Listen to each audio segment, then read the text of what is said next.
નમસ્કાર વિદ્યાર્થી મિત્રો, સેન્ટ ઝેવિયર શાળાના ઓનલાઈન ક્લાસમાં આપ સર્વેનું સ્વાગત કરું છું. વિદ્યાર્થી મિત્રો, આપણે સીસી જે કોમર્શિયલ છે એનું ત્રીજું ચેપ્ટર જે આંતરવિભાગીય પત્રવ્યવહાર છે કર્મચારી વિષયક એ ચેપ્ટર કન્ટિન્યુ કર્યું છે. અને આ ચેપ્ટરની અંદર જે વિભાગો વચ્ચે જે પત્રવ્યવહાર થાય છે એની માહિતી સ્વરૂપે જે 3 શબ્દો છે એની માહિતી આપણે મેળવી રહ્યા છીએ, જેમાં આપણે 2 શબ્દ પૂર્ણ કર્યા છે, જે છે નોટિસ અને બીજો છે પરિપત્ર. આ બંને શબ્દ એકબીજાથી જુદા પણ છે, છતાં પણ આંતરવિભાગીય જ છે, કારણ કે કર્મચારીઓ અને અધિકારીઓ વચ્ચે જ પત્રવ્યવહાર દ્વારા માહિતીની આપ-લે કરે છે. તો આના વિવિધ જે પત્રો છે એ પણ આપણે સમજ્યા છીએ કે આના પત્રવ્યવહાર દ્વારા આના વિષયો અને થિયરી એ પૂર્ણ સમજ્યા પછી હવે આપણને ક્લિયર થયું કે નોટિસ અને પરિપત્ર આમ એકબીજાથી જુદા પણ છે. વ્યક્તિગત અથવા તો સમૂહમાં જાણ કરવા માટે નોટિસ છે, જ્યારે માત્ર એક સાથે સમૂહમાં જાણ કરવા માટે પરિપત્ર છે. તો આ બંને શબ્દો અને એના લેટર્સ એ લાસ્ટ લેક્ચરમાં મેં તમને સમજાવ્યા. એ સમજ્યા પછી હવે આપણે આગળ જે આંતરવિભાગીયમાં જે પત્રના 3 સ્વરૂપો છે એમાં ત્રીજા સ્વરૂપની વાત એ આજના લેક્ચરમાં આપણે કરીએ છીએ. અને ત્રીજું સ્વરૂપ છે મેમો. મેમો, નોટિસ, પરિપત્ર અને મેમો, આ ત્રણેય જે શબ્દો છે એ માત્ર આંતરવિભાગીય પત્રવ્યવહારના સ્વરૂપે લાગુ પડતા શબ્દો છે. તમને ખાસ મેં કીધું હતું કે ક્યારેય પણ નોટિસ કે પરિપત્ર એ કોઈ બહારની કંપની કે સંસ્થામાં નથી મોકલી શકાતા. માહિતીની આપ-લે એ કર્મચારીઓથી અધિકારીઓ કે વડી કચેરીથી શાખા કચેરી કે અધિકારીથી કર્મચારી, શાખાથી વડી કચેરી વચ્ચે જે માહિતીની આપ-લે છે એમાં જ આ શબ્દો બોલાતા હોય છે. તો 2 શબ્દોની સમજ મેળવ્યા પછી આપણે હવે ત્રીજો શબ્દ લઈએ છીએ અને એ છે મેમો. મેમો એ શબ્દ ખૂબ જાણીતો છે, પણ પહેલાં એના એક જે ખોટો ખ્યાલ છે, જેની વિશે ખોટી માન્યતા બંધાયેલી છે, એની વિશે આપણે સમજીએ અને પછી મેમોની વ્યાખ્યા જે છે એ જોશું. આ જે શબ્દ છે એનો અર્થ ઘણા બધા જે છે એ એવો કરે છે કે મેમો એટલે જ્યારે કોઈ કર્મચારી ઓફિસમાં, કાર્યાલયમાં નિયમિત ન આવતો હોય અથવા કોઈ પણ પ્રકારની ભૂલ કરે, મોડો આવે, તો એને જે ઉપરી અધિકારી છે કે બોસ છે એ મેમો ફટકાવી દે છે કે આપી દે છે. તો આ જે ખ્યાલ મેમો માટે જે માન્યતા બંધાયેલી છે એ સદંતર ખોટી છે કે મેમો જે છે એ કોઈ ભૂલ ભરેલા કામ માટે જ આપવામાં આવે છે. ઘણીવાર તમે આ શબ્દને પ્રેક્ટિકલ સમજવા જાઓ તો તમે કોઈ ટ્રાફિકનું સિગ્નલ બ્રેક કરો, ક્યાંય પણ તોડો, તો એમાં પણ પોલીસવાળા જે છે મેમો આપે છે એવું કહેવાય છે. એ એક પ્રકારની સજા છે. પણ જ્યારે ઓફિસની અંદર આ વાત થતી હોય ત્યારે મેમો માટે આ પણ માન્યતા એની સાથે વણાઈ ગઈ છે કે બોસ તમને જે છે કે શેઠ છે એ તમને મેમો આપી દેશે એટલે તમે કાંઈક ભૂલ કરી છે એના અનુસંધાને જ આ થયું છે. તો આવો જ એક ખોટો ખ્યાલ છે એ મેમોની બાબતમાં હંમેશા પ્રવર્તતો હોય છે કે કર્મચારીની કોઈ ભૂલને લીધે એને મેમો મળ્યો છે. આ વાત એ ખોટી છે અને આને ધ્યાનમાં લઈ અને મેમો શબ્દ જે છે એ ગેરમાર્ગે કે પ્રવૃત્તિ કરતો શબ્દ બની ગયો છે કે મેમો એ ભૂલ માટે જ આપવામાં આવે છે. આ શબ્દને જે ખોટી રીતે વ્યાખ્યાયિત કરવામાં આવ્યો છે, ખરેખર એવું નથી કે મેમો ભૂલ માટે આપવામાં આવે છે, પણ મેમો સારા કામ માટે પણ હોય છે, જેના અનુસંધાને હવેનો શબ્દ જે છે એ આવે છે કે મેમો એકચ્યુઅલી શું વ્યાખ્યાયિત કરવામાં આવ્યો છે. તો તમને મેમોની વ્યાખ્યા જે છે એ અહીંયા દર્શાવેલી છે. મેમો એટલે 1 માર્કની વ્યાખ્યા. તો મેમો એટલે શું થાય? વિધિસર કે અવિધિસર રીતે કોઈ ચોક્કસ બાબતની જાણકારી માટે કોઈ ચોક્કસ બાબતની જાણકારી આપવા. જો વિધિસર કે અવિધિસર એટલે પ્રોસિજરલ છે, ઘણીવાર એમાં પ્રોસિજર નથી. તો આવી જાણકારી આપવા માટે કોણ લખે છે? તો કે જે સરખો હોદ્દો ધરાવતા અધિકારીઓ છે, જે સેમ એકબીજાને પદ ઉપર છે એવા અધિકારીઓ ઉપરી અધિકારીઓ, એટલે કે બે મેનેજર હોય તો એક મેનેજર બીજા મેનેજરને પણ મેમો દ્વારા જાણ કરી શકે છે. અથવા તો જે ઉપરી અધિકારી, જેમ નોટિસની રીતે છે ઉપરી અધિકારી, એ જ રીતે કોઈ ઉચ્ચ અધિકારી નીચો હોદ્દો ધરાવતા કર્મચારીઓને જાણ કરે છે. પણ કઈ રીતે? તો કે આંતરિક બાબતોમાં, કારણ કે આ આંતર વિભાગીય પત્ર વ્યવહાર છે. આંતરિક બાબતો માટે જે માહિતીની આપ-લે કરે છે એ પત્ર એટલે મેમો. આ વ્યાખ્યામાં ક્યાંય પણ એવું નથી બતાવ્યું કે આમાં કોઈ કર્મચારીની ભૂલ છે કે જેને લીધે એને મેમો આપ્યો છે. બે સરખો હોદ્દો ધરાવતા કોઈ અધિકારી એકબીજાને જ્યારે માહિતીની આપ-લે કરે તો એ માહિતી મેમો દ્વારા આપી શકાય છે. ઉપરી અધિકારી નીચેના જે કર્મચારીઓ છે એને માહિતી આપી શકે છે. પણ એક ખોટો ખ્યાલ છે કે મેમો ભૂલ માટે જ અપાય છે. એને અહીંયા આ તર્ક જે છે એને રદિયો આપે છે કે એવું નથી કે મેમો આ ખરાબ કામ માટે જ અપાય છે. તો આને ધ્યાનમાં લઈને આ એની 1 માર્કની વ્યાખ્યા થશે, જે મેમોની વ્યાખ્યા છે. આ માટે આંતરિક સ્તરે જે લખાતો પત્ર એટલે મેમો. બરાબર? તો આ જે ત્રીજો શબ્દ છે જે આંતર વિભાગીય પત્ર વ્યવહારમાં, એ આપણે ક્લિયર કરી રહ્યા છીએ કે મેમો માટે જે ભૂલ ભરેલી જે માન્યતા છે એ દૂર થાય છે. હજી પણ આપણે જ્યારે આ શબ્દને આગળ અને એના પત્રોને સમજશું ત્યારે તમને ખૂબ ક્લિયર થઈ જશે એ બાબત કે મેમો એ નેગેટિવ પોઈન્ટ નથી. મેમો સારા કાર્યો માટે પણ આપી શકાય છે. તો આ એની 1 માર્કની વ્યાખ્યા સમજ્યા પછી હવે આગળ વધીએ છીએ. મેમોના જે લક્ષણો કે એની જે લાક્ષણિકતાઓ છે એને આપણે એક પછી એક સમજવાનો પ્રયત્ન કરીએ. મેમો વિધિસર કે અવિધિસર રીતે લખાતો પત્ર છે, જે સરખો હોદ્દો ધરાવતા અથવા ઉપરી અધિકારી નીચેના કર્મચારીને લખે છે. પણ આ મેમોની પણ અમુક જે લાક્ષણિકતાઓ છે કે જેના લક્ષણો છે એ ઉપરથી પણ આપણે એને વધારે સ્પષ્ટ કરી શકીએ કે મેમો શું છે. તો આપણે એક પછી એક આ લાક્ષણિકતાઓને જોઈએ છીએ. મેમોની લાક્ષણિકતાઓ તમને આપેલી છે, તમે ટેક્સ્ટ બુકમાં ખાસ જોતા જાઓ અને આપણે એને એક પછી એક પોઈન્ટને ક્લિયર કરીએ છીએ. બરાબર? તો પહેલી લાક્ષણિકતા આપણે સમજીએ છીએ, જે વ્યાખ્યા ઉપરથી છે કે મેમો વિધિસર કે અવિધિસર રીતે લખાતો પત્ર છે. બરાબર? આમાં ક્યારેક પ્રોસિજર થશે, ક્યારેક પ્રોસિજરની જરૂર નથી, પણ એક પોઈન્ટ છે કે એક પ્રકારનો પત્ર છે જે લખાણ સ્વરૂપે છે. બીજી એની લાક્ષણિકતા છે કે મેમો ઉપરી અધિકારી તેમના હાથ નીચેના કર્મચારીઓને પાઠવે છે. તો જે ઉપરી અધિકારી છે, જે ઉચ્ચ અધિકારીઓ, એ એની નીચે જે કામ કરતા કર્મચારીઓને છે એ મેમો દ્વારા માહિતીની આપ-લે કરી શકે છે. તમને ઘણીવાર એવું થશે આ બાબતમાં કે આમાં નોટિસ પણ છે, તો શું કામ નોટિસ ન આપી શકાય?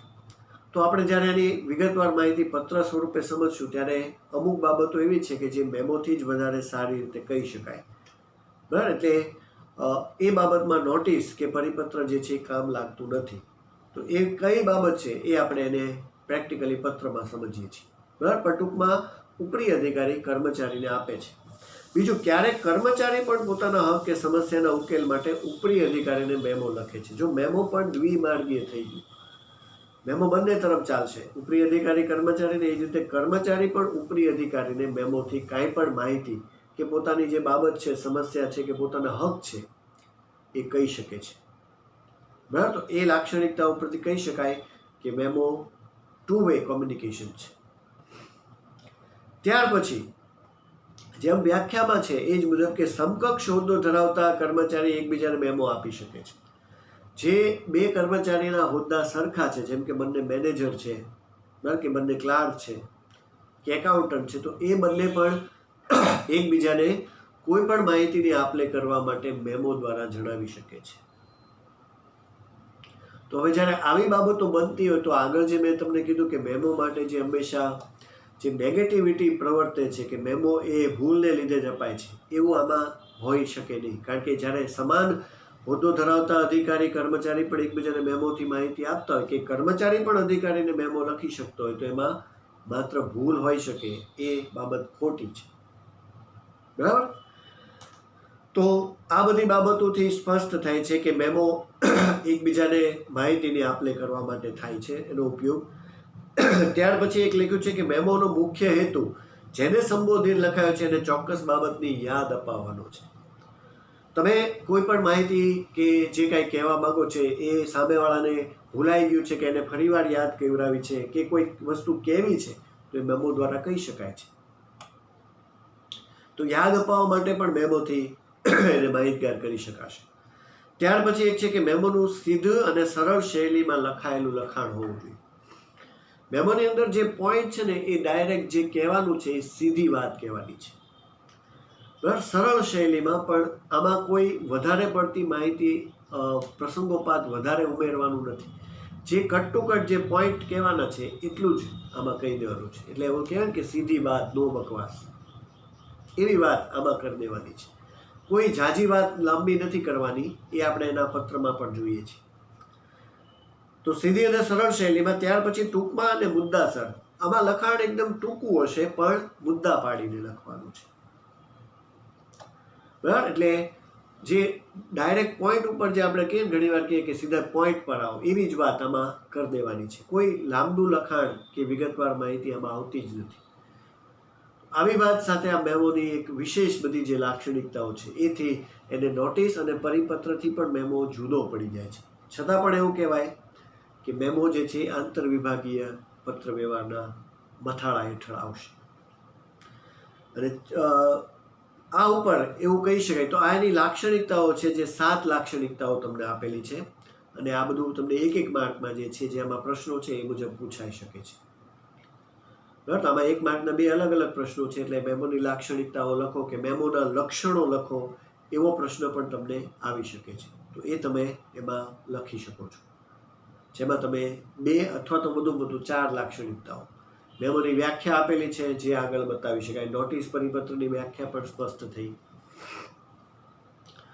તો આ ઉપરથી એવું કહી શકાય કે મેમોની અંદર જે કર્મચારી છે એનું નામ, એનો હોદ્દો, આ બધું લખવાનું છે. એનું ખાતાનું નામ જે છે એ લખવાનું છે.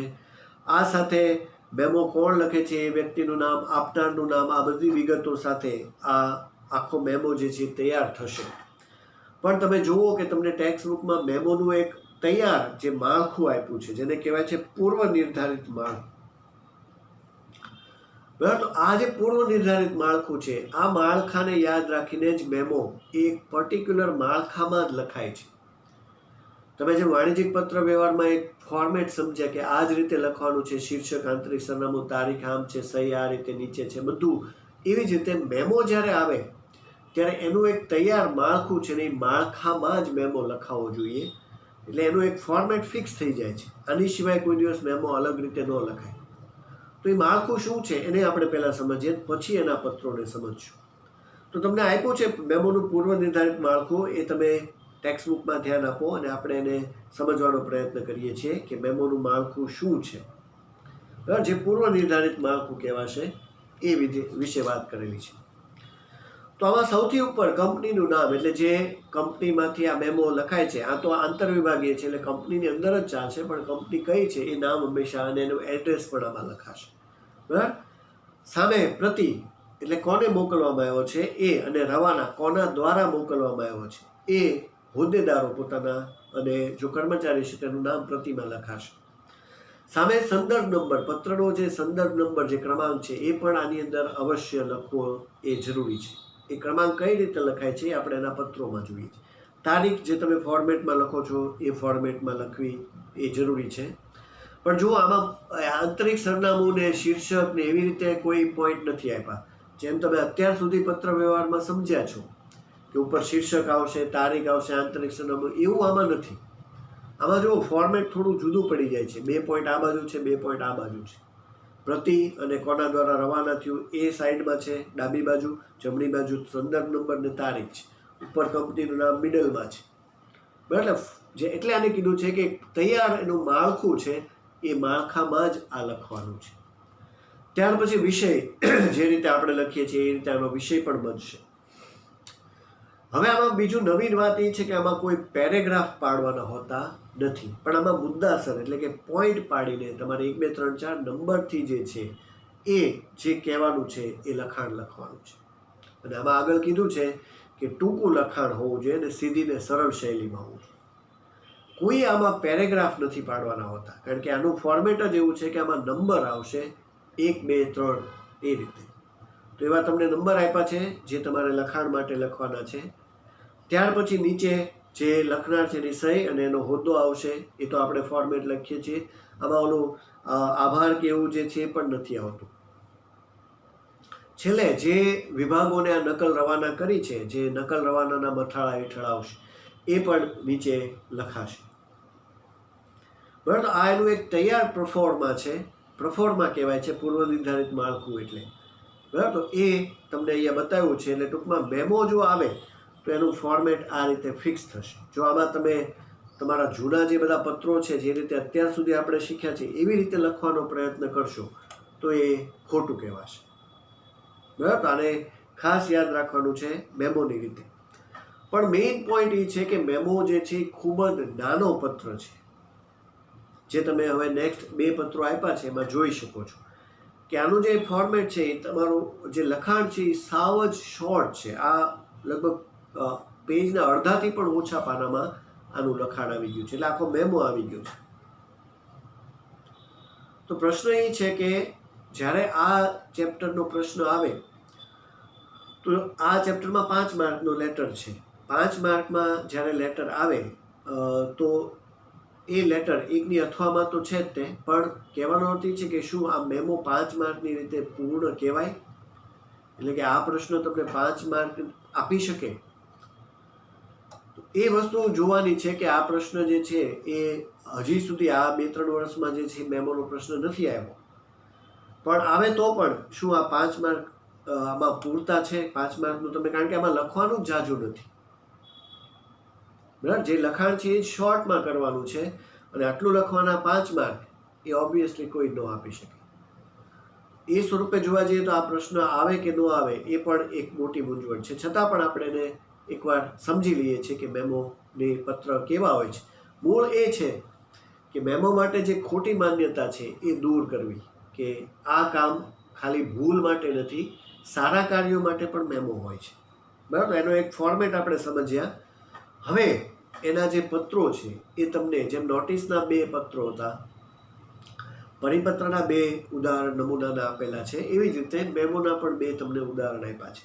અને આના બંને વિષય તમે જોશો તો આમાં તમને ક્યાંય પણ નેગેટિવિટી દેખાશે નહીં. બંનેમાં એક સરળ વિષય છે કે જે સ્વરૂપે ક્યાંય પણ એવું નથી કે કોઈ કર્મચારીની ભૂલને લીધે એને મેમો આપ્યો છે. બરાબર. એટલે એ માન્યતા સાવ ખોટી સાબિત થાય છે. પણ જે ફોર્મેટ છે એ મુજબ આપણે મેમો લખવાનો છે. તો મેમો માટે જે પહેલો વિષય તમને નમૂનામાં આપ્યો છે એમાં આપણે નજર કરીએ છીએ.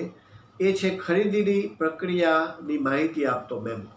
જો ખરીદી કરવા માટે આમાં ક્યાં કોઈ બાબત નેગેટિવ છે? ખરીદી કરવાની છે એની જાણકારી આપવા માટે આ મેમો લખાણો છે. બરાબર. આપણે આ વિષયને વિગતવાર સમજીએ, કારણ કે આનું ફોર્મેટ એક ફિક્સ છે. ઉપર તમને જે પ્રોફોર્મા આપ્યું છે, જે પૂર્વ નિર્ધારિત માળખું, એમાં લખ્યું છે કે ઉપર કંપનીનું નામ, એટલે કંપનીનું નામ છે નૌકા ડાયમંડ લિમિટેડ.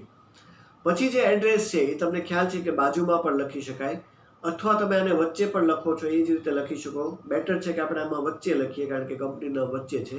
બાપુનગર અમદાવાદ. જો તમારે જમણી બાજુએ હોય તો એને તમે મિડલમાં જ લખજો. બરાબર. આ ખાસ એક એરો કરી લ્યો કે નૌકા ડાયમંડ લિમિટેડની નીચે જ બાપુનગર અમદાવાદ અને એનો પિનકોડ નંબર આવશે.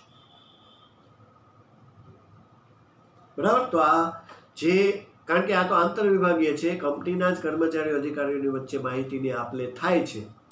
એટલે અહીંયા તો એ જ કર્મચારી, એ જ અધિકારી રહેશે. એટલે કંપની સેમ છે. હવે પહેલાં આપણે ડાબી બાજુનું જોઈએ. પ્રતિ, એટલે જેને લખ્યો છે એ અધિકારીનો હોદ્દો લખ્યો છે વહીવટી અધિકારી. બરાબર. એના હોદ્દો. અને જે લખનાર છે, જેને રવાના કર્યો છે, એ છે ખરીદ મેનેજર. એટલે કે એના દ્વારા વહીવટી અધિકારીને મોકલવામાં આવ્યો છે. ત્યારે ટૂંકમાં એણે જાણ કરી છે. ત્યાર પછી જમણી બાજુ જુઓ, એક આપ્યું છે સંદર્ભ નંબર, સંદર્ભ આપ્યો છે. સંદર્ભ માટે જે લખ્યું છે એ છે NDL. NDL એ એકચ્યુઅલી એબ્રિવિએશન છે, ટૂંકું સ્વરૂપ છે નૌકા ડાયમંડ લિમિટેડનું. એમાં બીજું કોઈ નવીન વાત નથી. જે તમે કંપની લખી છે ઉપર નૌકા ડાયમંડ લિમિટેડ, એનું શોર્ટમાં એણે NDL એ શોર્ટ ફોર્મ બનાવ્યું છે. ઓબ્લિક કરીને A-191 આ એક સંદર્ભ, એટલે કે જે રેફરન્સ નંબર છે એ બતાવેલો છે. તમે આવો કોઈ પણ નંબર જે છે એ તમારી અનુકૂળતા મુજબ લખી શકો. તમે A110 લખી શકો, તમે B110 લખી શકો, વોટેવર, પણ એ લખવો જરૂરી છે. બરાબર? તો એને ધ્યાનમાં લઈ અને આ સંદર્ભ એ હંમેશા બતાવવાનો, આવી રીતે એને કંપનીના નામને શોર્ટ ફોર્મમાં અને ઓબ્લિક કરીને એક નંબર લખી દેવાનો. ત્યાર પછી તારીખ જે આપણે ફોર્મેટમાં લખીએ 27મી ફેબ્રુઆરી 2017, એ તો ફિક્સ રહેશે. બરાબર? પણ આમાં શીર્ષક ને એવું નથી આવતું, આંતરિક સરનામુંની આ રીતના ફોર્મેટમાં બતાવવાનું. ત્યાર પછી વિષય આવશે. તો આ વિષય છે ખરીદી વિભાગે કરેલ ખરીદી. ખરીદ મેનેજરે વહીવટી અધિકારીને જાણ કરી છે કે ખરીદ વિભાગે થોડી ઘણી જે છે ખરીદી કરી છે અને એની જાણકારી તમને આપીએ છીએ. બરાબર? આમાં કોઈ વિગતવાર માહિતી નથી, સીધી ડાયરેક્ટ શોર્ટમાં જ વાત કહેવાની છે. એટલે નંબરિંગ સિસ્ટમમાં જો તમે જે બે જ નંબર પોઈન્ટ આપ્યા છે, 2 પોઈન્ટમાં એણે બધી વાત કહી દીધી છે, કારણ કે આમાં કટ ટુ કટ વાત કરવાની છે. તો પહેલો પોઈન્ટ આવે છે કે જનતા ડાયમંડ હાઉસ જે મુંબઈનું છે, ત્યાં 20મી ફેબ્રુઆરી, તમારે 20 ફેબ્રુઆરી તો આપણે 20મી ફેબ્રુઆરી જે રીતે લખીએ છીએ યાદ રાખજો. 20મી ફેબ્રુઆરી 2017ના રોજ 5000 નંગ કાચા હીરાની ખરીદીનો ઓર્ડર આપી દીધો છે. કોણ કોને લખે છે? તો કે ખરીદ મેનેજર એના વહીવટી અધિકારીને સેમ કંપનીના કર્મચારીઓ એકબીજા સાથે માહિતીની આપલે કરે છે અને માત્ર ખરીદી થઈ છે એવી જાણકારી જ આપે છે. શું કીધું છે કે એક જનતા ડાયમંડ હાઉસ, આ ડાયમંડની પેઢી છે, એટલે ડાયમંડ હાઉસ પોતાની બીજી એક પેઢી સાથે વ્યવહાર કરે છે અને જે કાંઈ તારીખ આપી છે એ તારીખે 5000 કાચા જે હીરા છે એની ખરીદી આ ખરીદ વિભાગે કરી દીધી છે. એ ખરીદ મેનેજર વહીવટી અધિકારીને જાણ કરે છે, એટલે કે એનો ઓર્ડર આપી દીધો છે. બરાબર? હવે વહીવટી અધિકારીને શું કહેવાનું છે? કારણ કે પૈસા જે છે એ તો વહીવટી વિભાગ આપશે. એટલે બીજા પોઈન્ટમાં એવું કહે છે કે હીરાનો આ જથ્થો 3જી માર્ચ, બરાબર? તમને ખ્યાલ છે, એ જ રીતે લખવાનું છે. બુકમાં ન હોય તો સુધારી લેજો. કરિશ્મા આંગડિયા પેઢી, જે કાંઈ પેઢીનું નામ આપ્યું છે, એના દ્વારા જે ડાયમંડ હાઉસ છે, જે જનતા ડાયમંડ હાઉસ, એ મોકલશે અને એની ચૂકવણી પેટે 50,000 રૂપિયા એ તમારે રોકડા ચૂકવવાના રહેશે માલ સામાન મળ્યા પછી. બરાબર? એટલે જે પેઢી પાસેથી કાચા હીરા મંગાવ્યા છે એ અમને આ આંગડિયા પેઢીમાં મોકલશે. એ વહીવટી વિભાગને જ્યારે મળે ત્યારે એમણે આ માલ સામાન મળ્યા પછી રોકડા 50,000 રૂપિયા હીરાના આપી દેવાના છે, કારણ કે ચૂકવણી તો વહીવટી વિભાગ કરશે. ખરીદીની પ્રક્રિયા ખરીદ વિભાગે કરી છે. બરાબર? તો જો 2 પોઈન્ટ છે કે ખરીદીનો ઓર્ડર આપી દીધો છે અને જ્યારે માલ સામાન એ લોકો મોકલાવે ત્યારે તમારે પૈસા આપી દેવાના છે. આવી જાણકારી ખરીદ વિભાગના મેનેજર વહીવટી વિભાગને આપે છે. હવે આમાં કોઈ પણ બાબત ભૂલ ભરેલી તો નથી. એટલે મેમો માટે જે માન્યતા છે એ ફરીવાર કે અહીંયા ખોટી છે. બરાબર? આ પત્ર એકદમ પોઝિટિવ છે. તો 2 પોઈન્ટમાં જો આ આખો પત્ર જે છે એ માત્ર 2 પોઈન્ટમાં, આમાં કોઈ માંડીને વાત નથી કરવાની કે કોઈ લાંબી વાત નથી કરવાની. બસ જે કહેવાનું છે એ ટૂંકું અને મુદ્દાસર કહી દીધું છે કે આવો એક ઓર્ડર અમે આપ્યો છે, એ ઓર્ડર આવે એટલે તમારે પૈસા આપી દેવાના છે. સરળ વાત આવી રીતે થઈ જશે. બરાબર? અત્યાર સુધી જે મેં તમને પત્રોમાં કીધું છે કે લંબાણપૂર્વક લખો, એવું આમાં શક્ય નથી. આમાં વધુ 2, 3 કે 4 પોઈન્ટ સુધી જ જવાનું હોય છે. આમ તો 2 કે 3 પોઈન્ટમાં જ તમારી જે કહેવાની વાત છે પૂર્ણ થઈ જશે. બરાબર? આ પત્ર બહુ નાના થઈ જાય છે. છેલ્લે જે નીતિન પટેલ, જે આમ ખરીદ મેનેજર છે, એણે પોતાની સહી કરી છે અને નામ લખ્યું છે અને એનો હોદ્દો છે ખરીદ મેનેજર. જેણે રવાના કર્યું છે એ અહીંયા ફરીવાર આવશે હોદ્દામાં. આ જે નકલ મોકલી છે એવા હિસાબી અધિકારી જે હિસાબી વિભાગમાં છે, એ અધિકારીને પણ આની નકલ મોકલાણી છે, એટલે નકલ રવાના. આ બધી વસ્તુ આવી જોઈએ બસ આમાં ખાસ. પણ તમે જુઓ કે આ પત્રની જે લેન્થ છે એ આમ તો કહી શકાય કે અડધાથી પણ ઓછું પાનું છે. તો શું આટલું લખવાના 5 માર્ક મળે? એ વિચારવાનો પ્રશ્ન છે, જે હજી સુધી તો પૂછાણો નથી. પણ પૂછાય તો તમે આમાં લખો અને એના પૂરા 5 માર્ક મળે કે નહીં, એ પણ એક મોટો પ્રશ્ન દર વખતે હોય છે. કારણ કે મેમો તો જૂના કોર્સમાં પણ હતો અને એનું લખાણ હંમેશા આટલું જ રહેવાનું છે. બરાબર? તો આ પહેલો પત્ર થયો જે મેમોનું ઉદાહરણ છે, નમૂનાનો પત્ર. આપણે જોયું કે મેમો વિધિસર અવિધિસર રીતે મૂળ માહિતી આપવા માટે એકબીજા સાથે આપલે થાય છે. તો આ પહેલો પત્ર આપણે પૂર્ણ કર્યો, ખરીદીની પ્રક્રિયાની માહિતી આપતો પત્ર જે મેમોનો પહેલો પત્ર. બરાબર. હવે આપણે આગળ વધીએ છીએ અને એનો બીજો પત્ર જોઈએ છીએ જે અજમાયશી સમયગાળો લંબાવવા અંગેનો મેમો છે. આ બીજો વિષય છે અજમાયશી. અજમાયશી એટલે પ્રોબેશનરી કહેવાય. આને આપણે વિષય વાઇઝ સમજીએ એટલે અજમાયશી પણ સમજાઈ જશે તમને. પહેલાં આપણે જેમ કંપનીનું નામ છે એન્જલ ડેરી પ્રોડક્ટ, અમદાવાદનું આખું સરનામું છે એ જ રીતે લખવાનું છે. ત્યાર પછી તો હવે આમાં એક કર્મચારીને અનુસંધાને લખ્યો છે, કોઈ વ્યક્તિને, એટલે રોહિત પરમાર એવા નામથી અહીંયા વાત કરેલી છે. રવાના કર્યો છે મેનેજિંગ ડિરેક્ટર હોદ્દેદારે.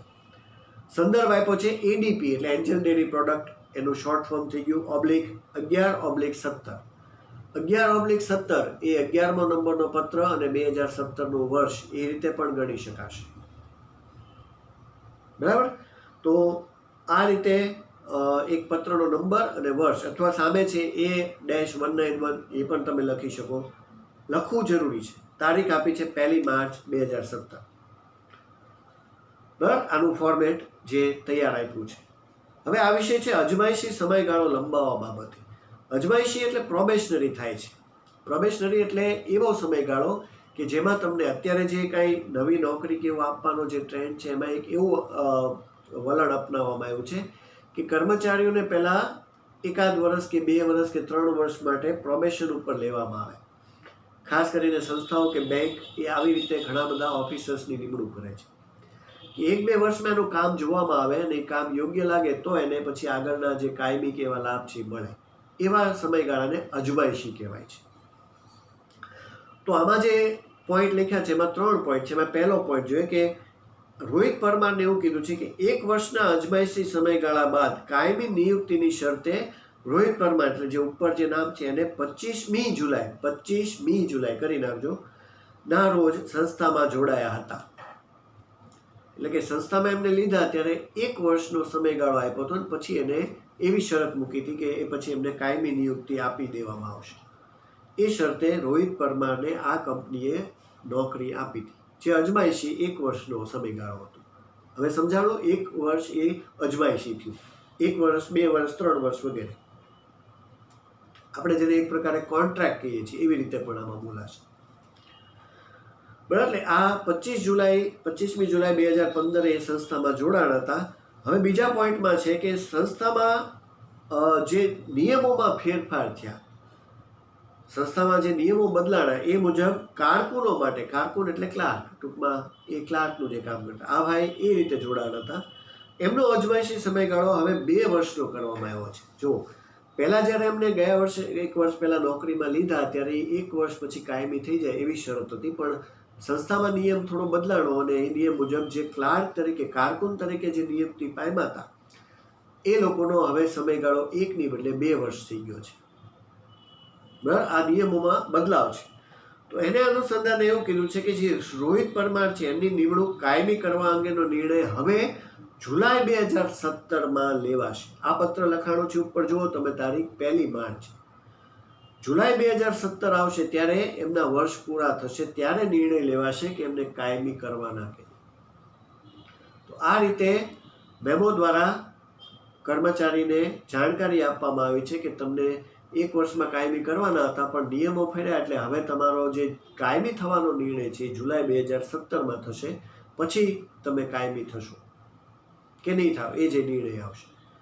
બરાબર. 1 વર્ષ હજી એને થોડા મહિના રાહ જોવી પડશે. તો આવી જે માહિતી છે એ પણ મેમો દ્વારા આપવામાં આવી છે. તો આ બધી જાણકારી છે, પણ આમાં માત્ર જે કહેવાનું છે એટલા જ પોઈન્ટ સાથે વાત કરી દેવાની છે.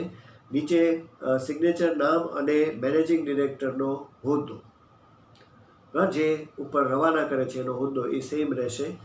નકલ રવાના, બ્રાન્ચ મેનેજર, જે બ્રાન્ચ શાખાના જે મેનેજર છે એને પણ આ નકલ મોકલી દીધી છે. આ રીતે આ પોઈન્ટ બધા આમાં આવવા જોઈએ. તો વિદ્યાર્થી મિત્રો, આ બીજો પત્ર જે અજમાયશી સમયગાળો એટલે કે જે પ્રોબેશન પીરિયડ છે એ લંબાવવાની વાત કરતો પત્ર, આ બંને વિષયો ઉપરથી મેમોનો સંપૂર્ણ ખ્યાલ એ તમે હવે સમજો છો કે મેમો જે છે એ સારા કાર્યો માટે જ આપવામાં આવે છે કે ખરાબ કાર્યો માટે નથી આપવામાં આવતો, એવું પણ આમાં કહી શકાશે. તો આ સાથે આ બંને પત્રો અને મેમોની જે થિયરી છે એ સમજી અને આપણે આ લેક્ચર જે છે એ અહીંયા આજે પૂર્ણ કરીએ છીએ. આજે જે પોઈન્ટ મેં તમને જે કરાવ્યા, બરાબર, એ તમારે વાંચવાના છે, સમજવાના પ્રયત્ન કરવાનો છે. આજનું કાંઈ હોમવર્ક જે છે આપણે નથી રાખતા, પણ નેક્સ્ટ લેક્ચરમાં આપણે આના હોમવર્કને જે છે એ કરશું. અત્યારે તમારે આ પાકું કરવાનું છે, યાદ રાખવાનું છે અને પછી નેક્સ્ટ લેક્ચરમાં આગળ પ્રિપેર થવાનું છે. બરાબર, તો આ સાથે આ લેક્ચર પૂર્ણ કરું છું. નમસ્કાર.